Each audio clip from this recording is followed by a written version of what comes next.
Nobody ever used Channel Zero anymore. It was the oldest frequency in the Galactic Communication Network, a band so ancient that most species had forgotten it even existed. But the Marathi Collective had not forgotten. They had built it, after all, back when the galaxy was younger and full of hope that every civilization would answer a cry for help. Pella stood in the dim light of Relay Station Oram, her 4 arms trembling as the signal decoded itself across her console. The data was broken, eaten by distance and interference, but the terror code embedded inside it was unmistakable. 3 sharp pulses followed by a long wail. Universal distress, absolute danger, extinction-level threat. The signal came from Shalbaroman 4, a farming colony on the far edge of Marathi space. 80,000 souls lived there, families, children, elders who had retired to grow crystal flowers in the warm soil. They were not soldiers. The Marathi had no soldiers. They had never needed them. Pella played the signal again. Behind the static, she could hear screaming. She opened a channel to the nearest Allied fleet, the Halani Defense Corps, 300 warships stationed just 2 jumps away. The response came in minutes. "We regret that we cannot assist. The threat profile exceeds our acceptable risk parameters." Pella tried the Denari patrol fleet. Same answer. The Resi Armada. Same answer. The Yanari border guard. They did not even reply. In 2 hours, Pella contacted every military force within range of Shalbaroman 4. 14 species, 31 fleets. Not one of them agreed to help. The reasons were always the same. Too dangerous, too far, not our problem. The decoded signal finally completed, and Pella read the full report. A dread swarm incursion. The words sat on the screen like poison. The dread swarm had been declared extinct 2 centuries ago. Massive insected predators that consumed organic matter to fuel their reproduction. They did not negotiate. They did not stop. They ate everything alive on a world and then moved to the next one. Pella felt her heart sinking. The Marathi had no weapons, no warships, no defense grid. They had built their civilization on peace, on diplomacy, on the belief that the galaxy would protect its own. The galaxy had just told them it would not. Her assistant, a young Marathi named Saurai, looked up from his console with wide, wet eyes. "What do we do?" Pella stared at the communication panel. There was one more frequency she had not tried, one band that the Marathi Collective had been warned never to use. The Terran United Navy Emergency Channel. Every species in the Collective knew the rule. Do not contact the Deathworlders. Do not invite them into your space. Do not give them a reason to come. Humans were something the galaxy did not fully understand. They came from a world that should have killed them. A planet with crushing gravity, extreme weather, volcanic activity, and predators on every continent. They were not the strongest species. They were not the fastest, but they were the most stubborn, the most adaptable, and the most terrifyingly willing to fight for things that were not theirs. The Collective had kept its distance from humanity for good reason. Humans were unpredictable. They formed attachments too quickly. They made promises they actually kept. And when they fought, they did not stop until the enemy was gone or they were dead. Pella looked at Saurai. She looked at the signal from Shalbaroman 4. She thought about 80,000 people waiting to die because the galaxy was too afraid to save them. She opened the Terran frequency. "This is Relay Station Oram of the Marathi Collective, broadcasting on Terran United Navy Emergency Band. We have a colony under attack, 80,000 civilians, no military assets. The threat is a dread swarm incursion. We are requesting immediate assistance. Please respond." The channel was silent. Pella waited. 10 seconds, 30 seconds, a minute. Saurai began to cry softly beside her. Then the console lit up. The reply was clean, sharp, and carried no static at all. A human signal cutting through the noise of the galaxy like a blade. Pella opened it. 2 words filled the screen. "We come." Pella stared at the message. Her 4 hands gripped the edge of the console. She did not know whether to feel relief or a new kind of fear. She had just done the one thing every species in the collective had agreed should never be done. She had called the Deathworlders, and they had answered. Within minutes, the galactic communication channels exploded with chatter. Every species that had refused to help was now suddenly very interested in what was happening, not because they cared about Shalbaroman 4, because they had detected the Terran fleet powering up its engines. Ambassador Gall, the senior Marathi diplomat stationed at the Galactic Assembly, sent Pella a private message. "What have you done?" Pella typed back with steady hands. "I asked for help, someone said yes." Gall's reply was immediate. "You may have saved the colony, or you may have unleashed something worse." Pella closed the channel. She did not care about politics right now. She did not care about centuries of fear and caution.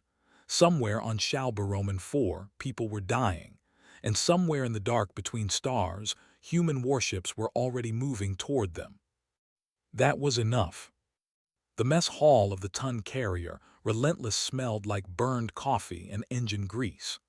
Rear Admiral Danny Okoro was eating rice and stew from a metal tray when her communicator screamed. She read the decoded Marathi distress signal twice, set down her spoon, and walked to the bridge without finishing her meal. 12 ships made up the 14th Rapid Response Group. 4 destroyers, 3 frigates, 2 heavy cruisers, 2 assault carriers, and the Relentless herself, a dreadnought-class vessel built to take punishment and return it tenfold. They had been running patrol routes along the outer spiral for 6 weeks. Boring work. Quiet space. The kind of assignment that made soldiers lazy. That was about to change. Okoro stood at the central command table and opened a fleet-wide channel. Her voice was calm, the way it always was before things got ugly. "All ships, this is Relentless Actual. We have received a civilian distress call from Marathi colony Shalbaroman 4. 80,000 non-combatants under attack by a confirmed Dread swarm incursion. No allied forces are responding. We are the only ones going." She paused to let that settle. "Battle stations. All crews to combat readiness. We burn in 15 minutes. The fleet came alive. Across 12 ships, thousands of men and women moved with a speed that would have terrified any species watching. Weapons systems powered up, armor plating sealed, fighter bays loaded, medical teams prepared for mass casualties. Nobody asked why they were going. Nobody questioned the order. A distress call had come in. People were dying. That was enough. The fastest route to Shalbaroman 4 was through the Rathani Corridor, a stretch of space filled with gravitational anomalies, rogue asteroids, and collapsed star remnants. Every navigation database in the galaxy flagged it as a no-transit zone. Ships that entered the corridor at speed tended to come out as scattered debris. Okoro ordered the fleet through it at maximum burn. Her navigation officer, Lieutenant Femi, looked at her with wide eyes. "Admiral, the corridor will tear apart anything moving faster than .6 light." "Then we go at .8 and hold together through sheer stubbornness," Okoro said. "Plot the course." Femi plotted the course. Across the galaxy, the alien communication networks were on fire. The Marathi collective's decision to contact the Terran Navy had sent shockwaves through every diplomatic channel. Species that had ignored the distress call were now scrambling to understand what was happening. Ambassador Gall stood before a hastily assembled session of the Galactic Assembly, trying to explain why the Marathi had broken the unwritten rule. The representatives of 14 species stared at him with a mixture of anger and fear. "You invited the Deathworlders into collective space," said the Halani delegate, his voice sharp. "Do you understand what you have done?" Gall straightened his thin frame. "I understand that 80,000 of my people are about to be eaten alive. I understand that every fleet in this assembly refused to help. And I understand that the humans said yes before I even finished asking." "They are dangerous," the Denari representative hissed. They are violent, emotional, and completely unpredictable. Yes, Gall said, and right now that is exactly what we need. The assembly fell into chaos, but Gall did not care about their arguments. He had already seen the Terran fleet trajectory data. 12 warships cutting through the Rathani corridor at speeds that should have been impossible. They were not being careful. They were not being cautious. They were running toward danger the way humans always did, with everything they had. On the Relentless, the corridor was living up to its reputation. The ship groaned and shuddered as gravitational waves battered its hull. Warning lights flashed across every deck. 2 of the frigates reported microfractures in their outer plating. 1 destroyer lost its secondary sensor array to an asteroid fragment. Akoro stood at the command table watching the damage report scroll past. She did not flinch. She had served 32 years in the Terran Navy. She had fought pirates, rebels, rogue AI, and one very angry species that communicated exclusively through explosions. The Rathani corridor was rough, but it was just physics. Physics could be survived. Time to Shalbroman 4, she asked. 7 hours if we maintain current speed, Femi reported. 9 if we slow to safe limits. We maintain current speed. The fleet pushed through the corridor like a fist through broken glass. Ships took damage. Systems failed. Crews repaired what they could and ignored what they could not. On the assault carrier Ironside, a hull breach in Section 14 killed 2 engineers before the emergency seals engaged. Their names were added to a growing list that everyone knew would get longer before this was over. Nobody slowed down. In the fighter bays, pilots ran final checks on their ships. In the armories, Marines loaded weapons and tested their powered armor. In the medical wings, doctors laid out surgical tools and prepared blood supplies. The entire fleet was a machine built for one purpose, and that purpose was about to be fulfilled. Akoro looked at the star map. Shalbroman 4 was a tiny dot on the edge of known space, a world most humans had never heard of, filled with people most humans would never meet. It did not matter. Someone had asked for help. Someone was afraid and alone and running out of time. The Terran United Navy did not need a better reason than that. She opened the fleet channel one more time. All ships, this is relentless actual. We will arrive at Shalbroman 4 in 7 hours. When we get there, we fight. No hesitation, no retreat. Those people called for help and we answered. Let us make sure we are worth the call. The fleet roared through the darkness, and the galaxy watched in silence. The last sunrise on Shalbroman 4 was the color of honey. Governor Ishii watched it through the cracked dome of the central biodome and tried to remember what peace felt like. It had only been 3 days since the swarm arrived, but those 3 days had erased everything the colony had built in 40 years. Ishii was old. His lavender skin had faded to a pale gray, and 2 of his 4 arms no longer worked properly. He had been a teacher before he became a governor. He had come to Shalbroman 4 to retire among the crystal flower fields and spend his final years reading poetry to children. Instead, he was trying to keep 80,000 people alive inside a glass building that was never meant to be a fortress. The outer settlements were gone. North Ridge, Sunville, and the Bloom District had all fallen in the first 18 hours. The swarm did not attack like an army. It moved like a flood, a living wave of eyeless armored insects, each one the size of a ground transport vehicle. They had no strategy. They had no mercy. They simply consumed. Every plant, every animal, every person they reached was broken apart and absorbed into the hive biomass. Within hours, the consumed material became new swarm creatures. The colony was feeding its own destruction. Ishii had ordered the evacuation to the central biodome on the first day. It was the largest structure on the planet, a climate-controlled dome that housed the colony's main gardens, water treatment, and food storage. It was built to sustain life, not defend it. The walls were transparent composite, strong enough to handle weather but not designed for assault. The doors were meant to welcome visitors, not hold back monsters. But it was all they had. The surviving colonists filled every space inside the dome. Families huddled together on garden paths. Children cried in the water treatment corridors. The elderly sat in rows along the food storage walls, quiet and still, saving their energy for whatever came next. Marathi medics moved between groups, treating injuries and whispering comfort. Outside the dome, the swarm circled, thousands of them pressing against the walls, testing the seals, scratching at the composite with razor-sharp appendages. The sound was constant, a grinding, scraping noise that never stopped. It lived in the walls. It lived in the floor. It crawled into the minds of everyone inside and whispered that this was the end. Ishi had tried everything. He had sent distress calls on every frequency. He had begged every allied fleet for help. He had received nothing but silence and refusal. 14 species in the Marathi collective, and not one of them would risk their ships for Shalbaroman 4. He did not blame them. The dread swarm was a terror from ancient history, something most species only knew from old records and warnings.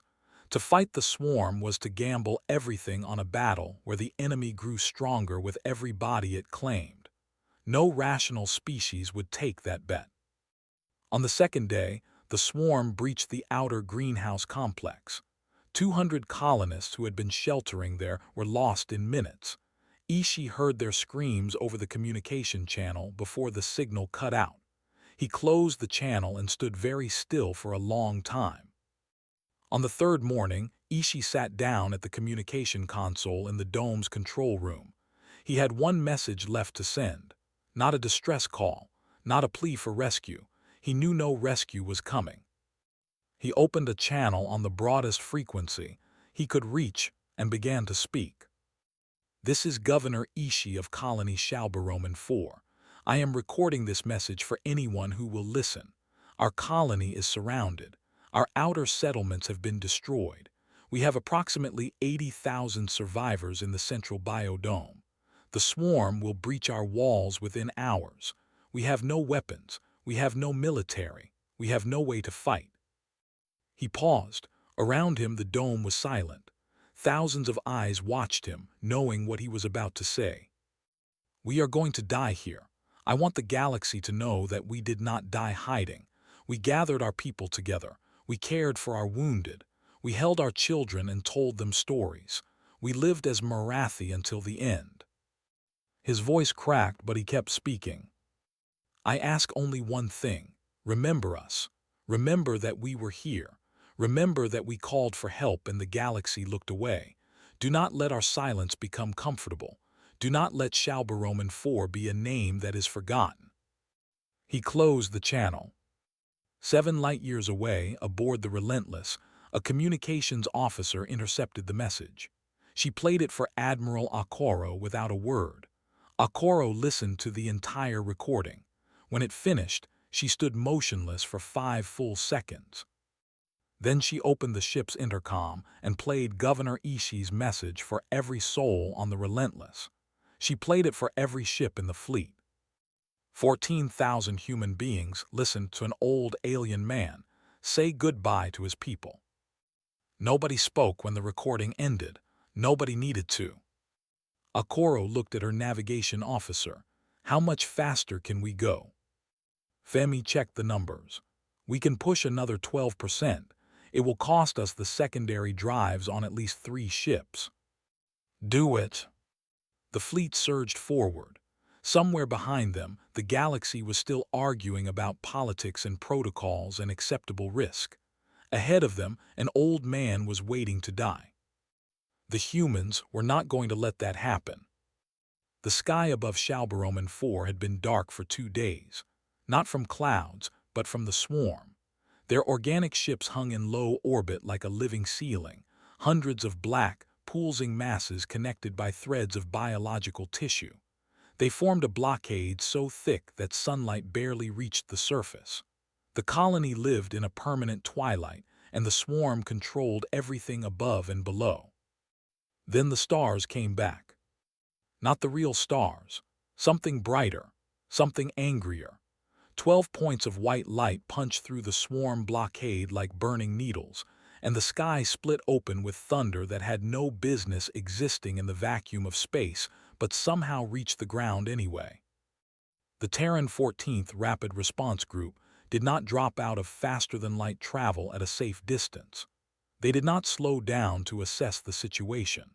They did not send a polite hail requesting the swarm to stand down. They translated directly into the upper atmosphere of Shalbaroman 4 at combat speed, something that every species in the galaxy considered impossible. Admiral Akoro gave exactly one order as the fleet screamed into real space: kill everything that is not Marathi. The swarm reacted instantly. Their organic ships detached from the blockade and surged toward the human fleet in a massive wave. Hundreds of them, each one a living weapon filled with acid, bone shrapnel launchers, and parasitic boarding organisms. They moved with the mindless aggression of a hive that had never encountered anything it could not eat. They had never encountered humans. The Relentless opened fire first. Her main batteries were magnetic accelerators that launched tungsten slugs at a fraction of light speed. The first volley tore through 30 swarm ships before they even understood they were under attack. The organic vessels burst apart in clouds of black ichor that froze instantly in the cold vacuum. The destroyers fanned out in pairs, their point defense systems creating walls of fire that shredded swarm organisms as they tried to close the distance. The frigates dove beneath the blockade, targeting the biological tethers that connected the orbital mass, cutting the swarm fleet into isolated segments that could be destroyed piece by piece. The swarm fought back with everything it had. A wave of boarding organisms latched onto the frigate Callaway, burning through her hull with acid. The crew sealed the breached compartments, vented the atmosphere to kill the invaders, and kept fighting from the surviving sections. 37 sailors died in those compartments. Their crewmates stepped over the sealed doors and returned fire without pausing. The cruiser Blackwood took a direct hit from a swarm biolance, a concentrated beam of superheated organic fluid that melted through 2 decks of armor plating. The damage control teams flooded the wound with emergency sealant, while the gunners above them continued to pour fire into the enemy. The ship listed, but did not stop. The swarm had never fought anything like this. Every other species in the galaxy retreated when their ships were damaged. They pulled back, reassessed, calculated acceptable losses. Humans did not do this. Humans took damage and got angry. They lost crewmates and fought harder. They bled and kept coming. Akora watched the battle from the Relentless command center, her eyes moving across the tactical display like a chess player reading the board. The swarm was losing ships faster than it could replace them, but they were still dangerous. Their sheer numbers meant that every human vessel was taking hits. "Status of the Ironside?" she asked. "Hull integrity at 60%, still combat effective." "Meridian."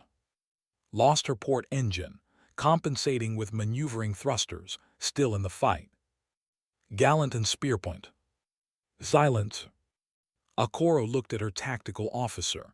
The woman's face was tight. "Gallant is gone, Admiral. Spearpoint is breaking apart. Escape pods launched, but recovery is not possible during combat." 2 ships gone, hundreds of people. Akoro closed her eyes for 1 second, 1 single second. Then she opened them. "Continue the attack. All ships, push through to low orbit. I want ground deployment corridors open in 20 minutes. The fleet pressed forward through the burning remains of the swarm blockade. It was not clean. It was not elegant. It was violent and costly and brutal. But inch by inch, kilometer by kilometer, the humans carved a path through the living wall above Shalbaroman 4. The Marathi, monitoring the battle from their relay stations, watched in stunned silence. They had spent centuries believing that the Deathworlders were a threat to be contained, a dangerous species that should be kept at arm's length. Now they were watching those same Deathworlders bleed and die to save people they had never met. On the Relentless, Akoro opened the ground deployment channel. All Marine units prepare for drop. We are launching before orbital clearance is complete. You will be landing in a hot zone. The swarm is on the ground and in the sky. Deal with both. In the drop bays, hundreds of Marines climbed into armored pods. They checked their weapons. They sealed their helmets. Some of them prayed. Some of them joked. All of them knew they might not come back. The pods launched.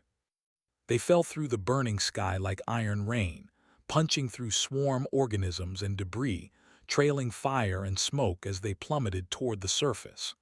Below them, 80,000 Marathi looked up and saw falling stars.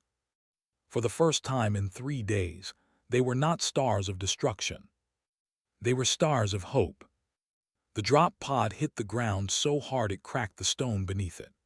Captain Ro Adami kicked the hatch open before the dust settled and stepped onto alien soil with a rifle in her hands and murder in her eyes. Around her, dozens of pods slammed into the earth in a wide circle around the central biodome.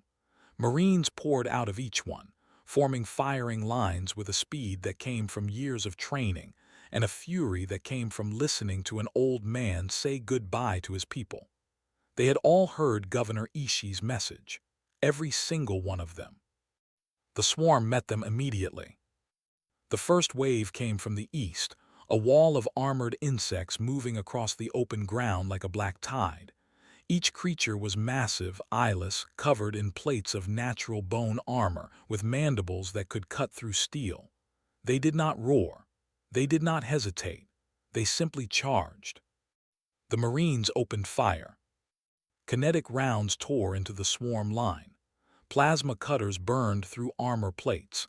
Explosive charges sent pieces of chitin flying into the air. The noise was deafening, a continuous thunder of weapons fire mixed with the wet cracking of insectoid bodies being ripped apart. But the swarm kept coming. For every creature that fell, 2 more surged forward over the body. The hive did not care about losses. Dead swarm creatures were simply raw material, consumed by the ones behind them to fuel more growth. The Marines were fighting an enemy that recycled its own dead into new soldiers. Adami had studied the old records. She knew how the swarm worked. She also knew something the swarm did not. Humans had been fighting things that outnumbered them since they learned to sharpen sticks on a planet that tried to kill them every single day. "Hold the line," she ordered. "Concentrated fire on the big ones. Let the perimeter turrets handle the smaller ones." The Marines had deployed portable defense turrets during the first 60 seconds of landing.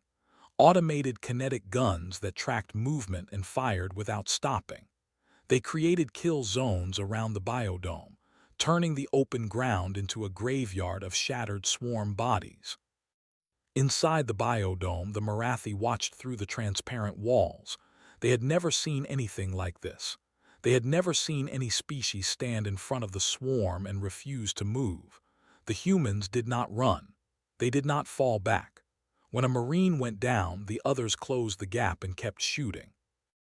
A swarm creature broke through the eastern line and charged directly at the biodome wall.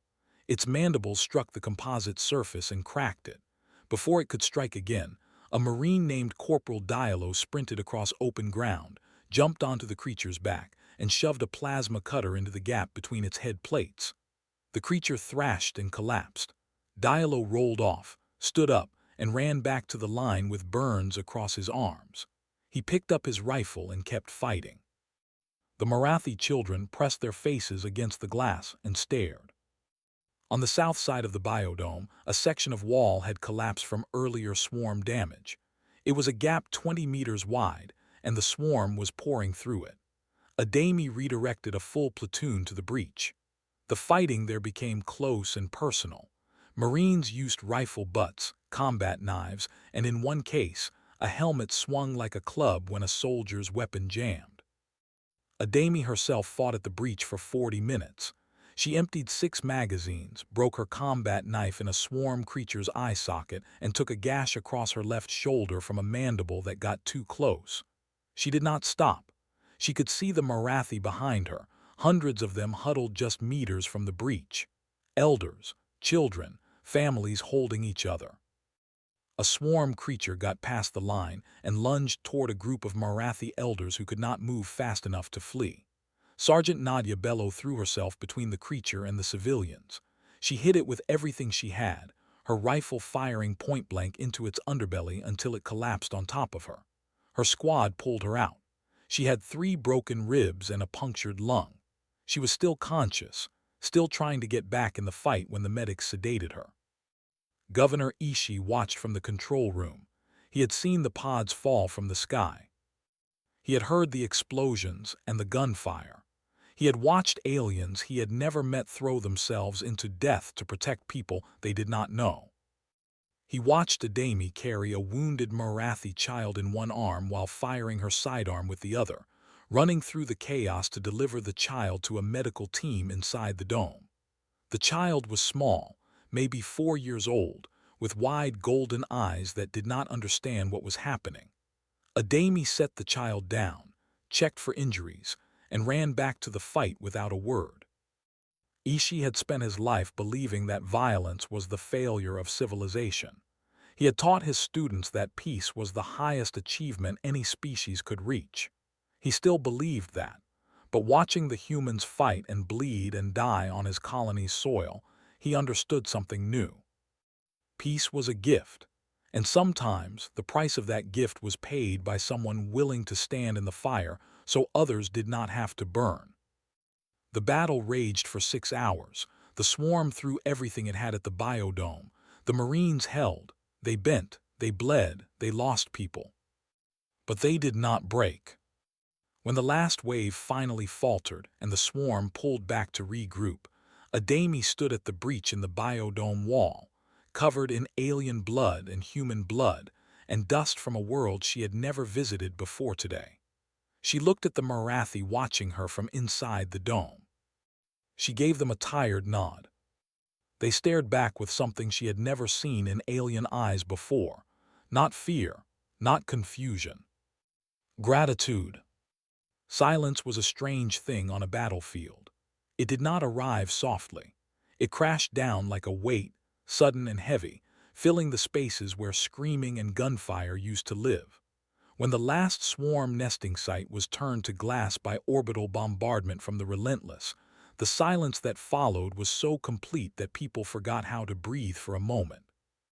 The swarm on Shalbroman 4 was dead. The surviving Terran warships hung in orbit, battered and scarred, trailing debris and venting atmosphere from wounds that would take months to repair. Of the 12 ships that had entered the Rathani corridor, 8 remained. The Gallant and Spearpont were gone, destroyed in the orbital battle. The frigate Callaway had been towed to a stable orbit, her crew evacuated. The destroyer Ashford had lost so many systems that she was little more than a floating hull with a working life support system. 340 humans had died. On the surface, Captain Adami sat on a piece of broken wall outside the biodome and stared at the smoking ground. Her armor was cracked. Her left arm was in a field splint. She had not slept in 30 hours. Around her, Marines were doing what Marines always did after a fight. They checked on the wounded, counted the dead, and quietly fell apart in ways that nobody else would ever see.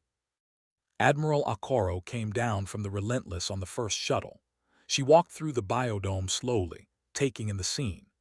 Human medics worked alongside Marathi healers, treating alien wounds with hands that had been killing swarm creatures hours ago.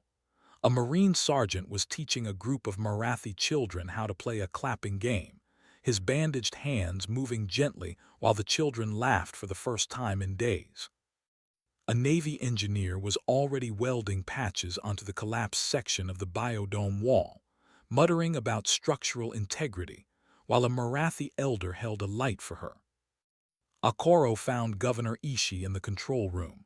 The old Marathi was sitting in his chair, his gray skin pale with exhaustion, his working arms folded in his lap. He looked up when Akoro entered and tried to stand. She waved him down. They looked at each other for a long moment. 2 leaders from 2 species that the galaxy said should never trust each other. Ishii spoke first. "Why did you come?" Akoro sat down across from him. She was quiet for a moment as if considering a complicated answer. Then she said simply, "You asked for help." Ishi's eyes glistened. "Many others were asked, they did not come." "I know. 340 of your people died for us. We are strangers to you. We are not your allies. We are not your species. Your people gave their lives for mine, and I do not understand why." Akaro leaned forward. "Governor, I am going to tell you something about humans that most species never understand. We do not help people because they are useful to us. We do not fight because we enjoy it. We do it because a long time ago, on a world that tried very hard to kill us, we learned that the only way to survive was to take care of each other. And somewhere along the way, we decided that each other meant everyone." Ishi stared at her. "Everyone. Everyone who asks." Outside the control room, the colony was slowly coming back to life. Marathi engineers were restoring power to damaged sections. Human soldiers were clearing swarm remains from the perimeter. Someone had found a working food processor and was making hot meals for anyone who wanted one. The line was long and mixed, humans and Marathi standing together, waiting patiently, sharing a moment of exhausted peace. The galactic reaction was immediate and loud. Every species in the Marathi collective had an opinion about what had happened. The Halani called it reckless. The Denari called it dangerous. The Resi filed a formal protest about human warships operating in collective space without authorization. Nobody asked the Marathi what they thought, so Ambassador Gal told them anyway. He requested a full session of the Galactic Assembly, something that had not happened in 20 years. Every delegate attended. The chamber was silent when Gal walked to the center and stood beneath the ancient lights.